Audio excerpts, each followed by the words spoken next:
Film की शुरुआत में इंस्पेक्टर शक्ति की पत्नी उससे पूछती है कि वो गुलाम अली पर इतना भरोसा क्यों करते हैं, क्योंकि शक्ति एक पुलिस इंस्पेक्टर है और गुलाम अली एक डाकू। तब इंस्पेक्टर शक्ति अपनी पत्नी को बताता है कि गुलाम अली एक शरीफ और मजलूमों की मदद करने वाला आदमी है। तब इंस्पेक्टर शक्ति अपनी पत्नी को बताता है कि उसकी पत्नी के दोनों भाई तेलंगा और मलंगा गुलाम अली के नाम का सहारा लेकर चोरी और डकैती करते हैं। शक्ति की पत्नी अंबिका को इस बात पर यकीन नहीं आता। इंस्पेक्टर शक्ति अपनी पत्नी को भेष बदलकर वहां भेजता है जहां उसकी पत्नी का भाई मलंगा गुलाम अली के नाम का सहारा लेकर डकैती डाल रहा होता है। आ गया धर पकड़ करने, हसीनों को अपनी बाहों में जकड़ने, डाकू गुलाम अली आ गया। क्या बात है सर? उनकी खाल को अपने हवस के दांतों से खरोचेगा। क्या बात है सर? मंगल दिखाऊंगा। अरे जरा घूम जा, मेरी जान। वो अपनी बहन की इज्जत पर ही हाथ डाल देता है। अंबिका के सामने सच्चाई आती है और वो कहती है कि मेरे भाग्य में तेरी बहन बनना लिखा था, इसलिए अपने हवस के दांतों से मुझे कमीने लूट ले मेरी इज्जत। हट जा, मैं कहता हूं हट जा। मलंगा जैसे ही अपनी बहन को गोली मारने वाला होता है, शक्ति आ जाता है। देख लिया अंबिका, अपने भाई मोहन उर्फ मलंगा का असली रूप। अच्छा मलंगा शक्ति को धमकी देता है। अरे अगर फिर कभी मेरे रास्ते में आया तो ये जिंदगी भर सफेद कफन पहनकर जिएगी, खामोश इंसान के रूप में शैतान। ला भोसड़ी के बेटे। मुझे नहीं मालूम था कि मैं तेरी नजरों में इतना गिर जाऊंगा। मलंगा शक्ति पर गोली चलाता है, लेकिन शक्ति बग्घी के पीछे छुपकर अपनी जान बचा लेता है। इंस्पेक्टर शक्ति भागते हुए मलंगा को गोली मार देता है और वो मर जाता है। अब फिल्म में एंट्री होती है अंबिका के बड़े भाई परेश पितावल यानी तेलंगा की, जिसने बचपन में ही झांट साफ करने की क्रीम अपने सर पे लगा ली थी और वो जिंदगी भर टकला रहा।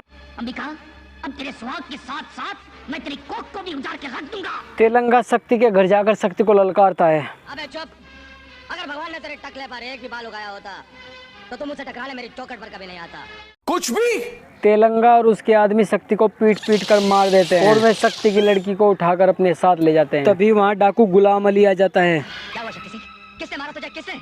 तेलंगा ने। गुलाम अली शक्ति को डाकूगिरी छोड़ने का वचन दे देता है। तभी वहाँ शक्ति की पत्नी आ जाती है। गुलाम अली उसकी पत्नी को बताता है कि तेलंगा उसकी बेटी को उठाकर ले गया। गुलाम अली खुद को कानून के हवाले कर देता है। अंबिका मंदिर में जाती है और कहती है, माँ, मुझे मेरी औलाद वापस कर दे, इससे पहले कि इस मंदिर के हर एक दीपक को बुझाकर मैं अंधेरा फैला दूं। तभी वहाँ एक बालक आता है बिना कपड़ों के। अंबिका उसको अपना बेटा मान लेती है और माँ से कहती है, इसे पुलिस ऑफिसर बनाऊंगी और अपने पति के मौत का बदला तेलंगा से लूंगी। माँ, तू समझा? हाँ। तेलंगा अंबिका की लड़की को अपने अड्डे पर लाता है और उसका नामकरण करता है। अरे बाप रे, ये साली तो बिजली की तरह करंट मारती है सरदार। आज से हम इसे बिजली कहकर पुकारेंगे। अरे नन्ही सी बिजली में मैं ऐसी चिंगारी भर दूंगा कि जवान होकर आग बन जाएगा। टच करते हो। बिजली जवान होकर डाकू बन जाती है और एक दिन अपने मामा से पूछती है, आखिर मेरे माँ बाप कौन है? तुमने मुझे बचपन से खिलौने की जगह बंदूक पकड़ना क्यों सिखाया? बिजली तेलंगा को चोरी करने से मना कर देती है। तेलंगा उसको डराकर डकैती डालने के लिए मजबूर कर देता है।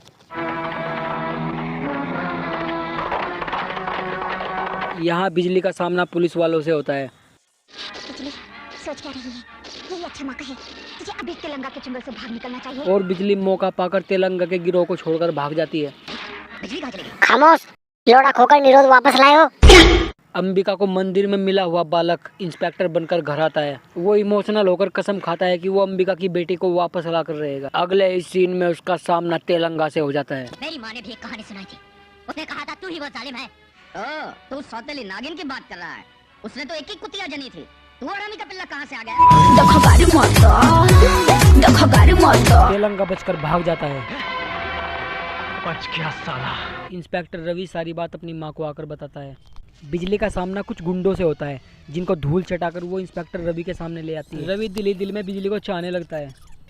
एक बार फिर जब गुंडे बिजली की इज्जत लूटने की कोशिश करते हैं तो रवि आकर उसकी जान बचा लेता है। कौन थे ये लोग? अरे वाह, तुम हिंदी फिल्म नहीं देखते हो? एक खूबसूरत लड़की जा रही होती है और कुछ बदमाश आके उसकी इज्जत को लूटना चाहते हैं। इतने में हीरो की एंट्री होती है। तेलंगा अंबिका को मारने के लिए एक नई योजना बनाता है। मैं नई बिजली पैदा करूंगा। अबे टकलू, बिजली इन्वर्टर की पैदा करेगा या जनरेटर की? और उस कुतिया को जलाकर हमेशा के लिए किस्सा खत्म कर दूं। कुछ डाकू घोड़े पर अपने लोलो के साथ एक लड़की के पीछे भाग रहे होते हैं। रवि उसकी जान बचा लेता है और उसके बारे में पूछता है। तब वो बताती है कि उसकी माँ का नाम अंबिका, उसके पिता का नाम शक्ति। तब शक्ति उसको अपने घर लाता है और अपनी माँ से मिलवाता है। उसकी माँ उस लड़की को अपनी बेटी समझ लेती है। ये लड़की तेलंगा की भेजी हुई होती है जो अंबिका को मारने की कई बार कोशिश करती है, लेकिन वो मार नहीं पाती। मगर साली बुढ़िया इस बार भी बच निकली और मैं नाकाम रही। तेलंगा नाकाम शब्द सुनने का आदि नहीं है। मगर वो बच गई तो इसमें मेरा क्या कसूर? एक दिन वो लड़की अंबिका को गिरा देती है, जिससे अंबिका घायल हो जाती है और वो अस्पताल में भर्ती हो जाती है। अंबिका रवि को उस लड़की से शादी करने के लिए कहती है। रवि बिजली से आकर कहता है कि वो उससे शादी नहीं कर सकता क्योंकि उसने अपनी माँ को वचन दिया है कि वो उस लड़की से शादी करेगा। तू समझा नहीं? यह सुनकर बिजली का दिल टूट जाता है। 14 साल बाद गुलाम अली जेल से रिहा होकर आता है और अंबिका को कहता है कि वो उसकी बेटी को ढूंढ कर रहेगा।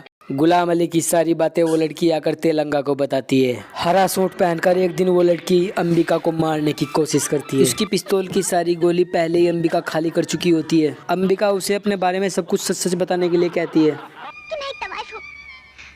तुम्हारे सौतेले भाई ने तुम्हें मारने के लिए मुझे यहाँ भेजा था। लाल लिपस्टिक लगाकर वो लड़की अंबिका को मारने का कारण तेलंगा से पूछती है। वो मेरी बहन है, सौतेली हुई तो क्या हुआ? जब भी मैं उसे मारने जाता हूँ मेरी आंखों के सामने अंधेरा छा जाता है।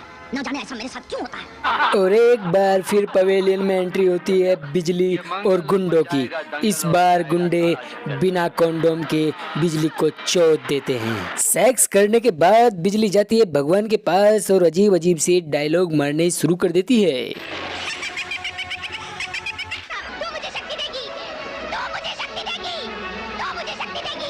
तभी वहाँ गुलाम अली आता है और वो समझ जाता है कि ये शक्ति की बेटी है। वो बिजली को इंसाफ दिलाने का वचन लेकर बिजली को उसकी माँ के पास लेकर जाता है। बिजली की माँ को यकीन नहीं आता कि वो उसकी बेटी है। मेरी बेटी एक डाकू का खून कर सकती है। मेरी बेटी एक डाकू को गिरफ्तार करा सकती है, पर खुद एक डाकू नहीं हो सकती। गुलाम अली बिजली की झाटे आग बबूला हो जाती है। वो गुलाम अली को लेकर निकल पड़ती है डाकुओं से बदला लेने के लिए। गांव का एक गुंडा एक आंटी की चोली के साथ 2020 खेल रहा होता है। गांव वाले हिजड़े बनकर देख रहे होते हैं। वो अपनी झाटों में से जैसे ही बॉल निकाल कर बॉलिंग करने वाला होता है, बिजली वहाँ आ जाती है। वो बिजली को कहता है, मुझे 1 घंटे तक फक कर लेने दे, वरना तेरी भी गांड मार लूंगा। पहले तो तेरी गांड में गोली मारूंगी, उसके बाद तेरा लोला फाड़ूंगी, फिर तेरी गांड में बम रखकर तेरे चिथड़े उड़ा दूंगी। तेरी माँ का भोसड़ा मारूं, आज तेरी गांड फाड़ूंगी मैं। बिजली की माँ रवि से कहती है कि वो बिजली को वापस लेकर आए। रवि माँ को वचन देता है, मेरी झाटों की सौगंध माँ लेकर आऊंगा। एक दिन तेलंगा हिजड़ों में हिजड़ागिरी कर रहा होता है। तब वो ठाकुर से कहता है, जब तूने मुझे जज के पलंग पर बिठाई दिया है तो रिश्वत की रंडी भी दे दे। ठाकुर अपने दोनों लंडधारी बच्चों को कमरे में बंद कर देता है कि कहीं बिजली उनका लोला ना काट दे। लेकिन बिजली ठाकुर के छोटे लड़के को ढूंढ लेती है और उसके निरोध चढ़े लंड पर गोली मार देती है। जंगल मंगल ये क्या हो गया? ठाकुर अपनी जान बचाने के लिए अपने बड़े बेटे को लेकर तेलंगा के पास आता है। तब तेलंगा कहता है, तू छक्का हो गया है तब ठाकुर 35 साल की बिजली की 25 साल की जवान माँ के पास जाता है और अपनी जान की भीख मांगता है। बिजली की माँ बिजली से एक वचन लेती है। अब तुम मुझे वचन दे कि इसके आगे तो कोई खून खराबा नहीं करेगी। तुम जो चाहती हो मैं करने के लिए तैयार हूँ। आज जंगल में माँ मुझे मिल गई और उन्होंने भावना के चक्रव्यूह में मुझे ऐसा फंसा दिया कि मैं निकल ही नहीं सकी। बाबा, सूरज उगने से पहले मुझे आखिरी शिकार कर लेने दो। तेरा आखिरी शिकार जन्नत के बाग में हो या दोज़ख की आग में, शेर के पिंजरे में बंद हो, बंदूकों के पैरों में कैद हो। आज सूरज डूबने से पहले मैं उसे तेरे कदमों में लाकर डाल दूंगा। ला भोसड़ी के बेटे बेटे। तेलंगा ठाकुर के बेटे को डाकू बनने के लिए कहता है। डाकू जी मेरे को डाकू नहीं बनना। तभी वहाँ गुलाम अली आ जाता है। डाकू जी आ गया गुलाम अली। मैं जानता था मैंने मछली का शिकार करने के लिए जो कांटा डाला था उसमें तो जरूर फंसेगा। तुम्हारी माँ का चीट। अपने आदमी से कह दे कि बंदूकें फेंक दे। बंदूक फेंक दो, फेंक दो, फेंक दो।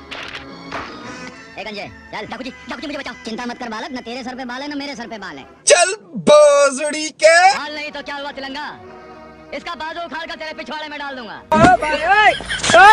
गुलाम अली नकली बंदूक से असली गोलियां चलाता हुआ डाकुओं से मुकाबला करता है और वो ठाकुर के बेटे को पकड़कर जैसे ही ले जाने लगता है, तेलंगा उसके पिछवाड़े के भट पर गोली मार देता है। गुलाम अली बिजली के पास आता है। बिजली गुलाम अली का इलाज अमेरिका के बड़े डॉक्टर से कराने के लिए कहती है। बिजली ठाकुर के बड़े बेटे को भी मार देती है।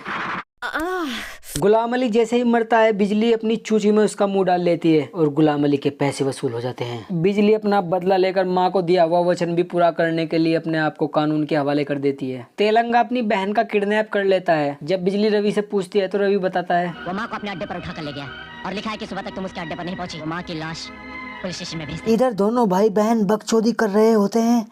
और तुझे चीता की सेज पर सुलाने वाला भी मैं ही होता, लेकिन ये कोठे की रंडी मुझे धोखा देके गई। ये सब क्या हो रहा है? पैरों में गोलियां मारते हुए वहाँ बिजली आ जाती है। ले ठाकुर, तेरी बिल्ली आ गई। लड़ाई शुरू होती है और स्पेशलिस्ट डाकू बहुत सारे पुलिस वालों का एनकाउंटर कर देते हैं। बिजली को गोली लग जाती है और वो घायल हो जाती है, लेकिन वो तेलंगा को गोली मार देती है और जब तक गोली मारती है जब तक उसकी गांड का एक एक कीड़ा ना मर जाए। मूवी के आखिर में बिजली मर जाती है, लेकिन मरने से पहले बिजली एक सस्पेंस छोड़ जाती है। इस सीन को देखकर बताए कि आखिर वो सस्पेंस है क्या। और अब चैनल को सब्सक्राइब जरूर कर लेना मेरे दोस्त।